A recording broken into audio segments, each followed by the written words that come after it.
how I started this out is that I wanted to talk to you about my taxes and how I save essentially for my taxes. So I do quarterly taxes, highly recommended. If you don't do quarterly taxes and you owe money, then you get fees by the IRS. Even if you miscalculate your quarterly taxes, you can still get fees by the IRS. And it's happened to me where I didn't pay enough in quarterly taxes. I think one year I had to pay like $350 in fees, which is just ridiculous. It's just dumb. Hi, everyone. Welcome back to my channel. I have 3 subscribers now. Thank you to the 3 subscribers. Oh my gosh, Mickey fell down. Like and subscribe if you like what I'm doing. Thank you. Yeah, this is Mickey London. I don't know if I talked to you guys why I have a Mickey London, because for my 50th birthday, I'm going to London. Why not, right? I've always wanted to go to London. So I'm doing a cruise with Princess out of Southampton, going to France and Spain. And I was supposed to do it this year, but we pushed it off to next year because I really want to make it special. So I'm really digging into all things London right now. And because I love Mickey so much, I got this on Poshmark. I had to have a Mickey London. Anyway, or British Mickey. I don't know. King Mickey. Today I want to talk to you about how I save for taxes and savings as a solopreneur, as a consultant, as a LLC acting. No, I'm an S corporation acting as an LLC. I can talk about that for a little bit too. Why am I an S corporation acting as an LLC?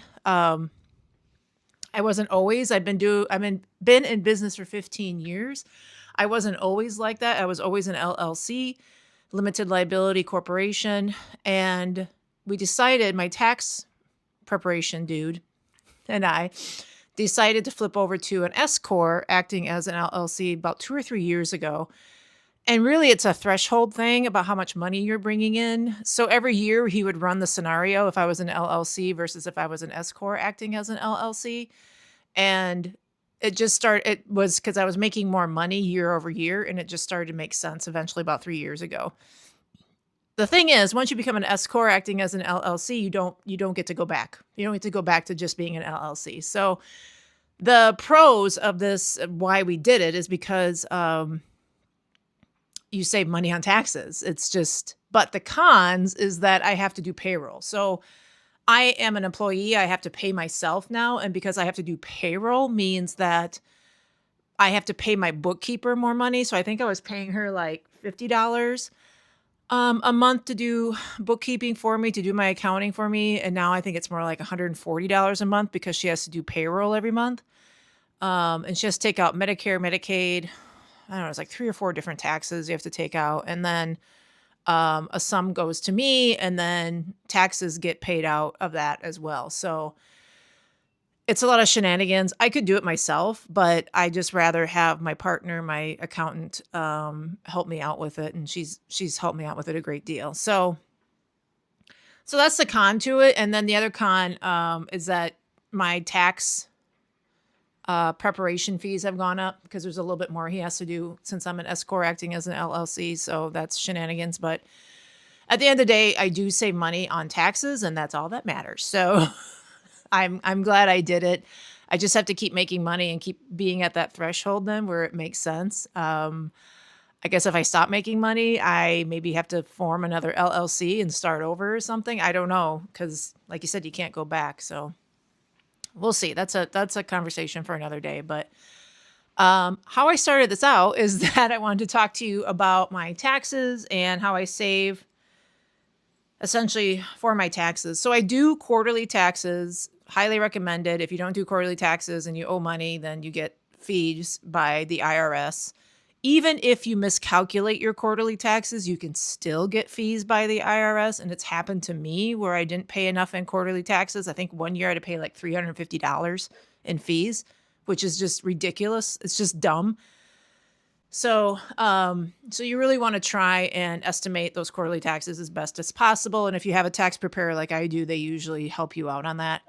The other thing is you really need to pay those quarterly taxes on time. If you were late on paying them, they're due January 15th, April 15th, June 15th, September 15th. If you're late on them, you also get fees from the IRS. So that's fun too. So yeah, really try and get those in. I've had checks get lost in the mail, sending them to the federal government. I think I talked about this before where I do like to write a check out, but sometimes they get lost in the mail. So I don't know, paying online is also okay. It's just that also kind of freaks me out when you're paying such large sums of money online like that. I don't know.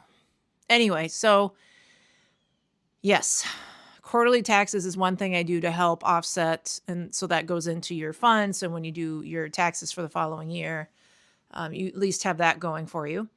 And then the other thing I do, so how I accumulate those quarterly taxes or how I pay for that is every check that comes in, 65% of that check goes to me. So I immediately transfer 65% of that check from my business account to my personal account. 25% of that check goes to my savings for taxes. And then 10% of it, because that's what's left over, is for business expenses. And that's kind of what's worked out for me pretty good. You might need to adjust those numbers based on if you have higher business expenses, or maybe you want to save a little bit more than 25% towards your taxes. Most people say between 25 and 35%, and I found 25% to be the sweet spot for me as an S-Corp, acting as an LLC and paying in quarterly taxes. So yeah, that's how I do things. It just every time the money comes in, it just makes it real easy to just transfer it and move it over. And then when payroll comes in, I of course have to have money in my business account to pay me as an employee. So sometimes I do have to move money over into the business account just so money can come back. It's just so dumb. I could maybe adjust that 65, 25, 10 thing, but to account for the payroll that comes in once a month. But honestly, when you are a consultant, you want that money right away. All right. Like I don't say I live paycheck. Well, I probably do live paycheck to paycheck, because the reason I do live paycheck to paycheck is because every dollar goes somewhere. Everything counts. So as soon as money comes into my personal account, of course, I'm paying my car loan. If you wanted to see that, I'll put it up on the screen about how I'm paying off my $80,000 car in 27 months. So yeah, I'm pretty aggressive. I'm paying down that debt. If I have any debt on my credit card, my personal credit card, I go and pay that right away. And of course, if I have any debt on my business credit card, I pay that right away too. So every dollar counts. Every, like, thousands of dollars will come into my checking account and it just goes, whoof. It just leaves right away because everything has its place. So, and then of course I want to get my savings for my taxes into my tax account because I do not want to touch that. I want that to be as far away from my little sticky fingers as possible. So, and then I want to earn interest on it, which of course I have to pay taxes on too. So that's great. But yeah, so I want to get that into a high yield savings account. I think my high yield savings account is at like 3.8% or something, or I don't even know. I think that sounds even high. It's probably 3.5%. It's ridiculous.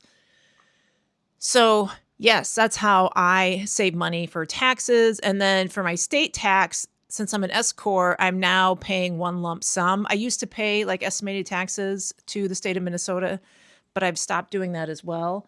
So yeah, so now I do one lump sum as it for my state taxes, and that's been working out really well as well. So state of Minnesota just needs to get its act together. Anyway, that's a topic for another video.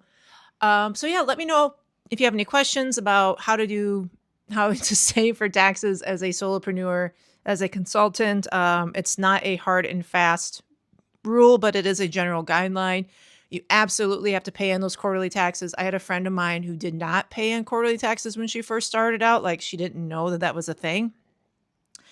And yeah, she got hit hard by the IRS. And then she was on a payment plan. You do not want to be on a payment plan with the federal government. Okay. They are not lenient. They're not nice people.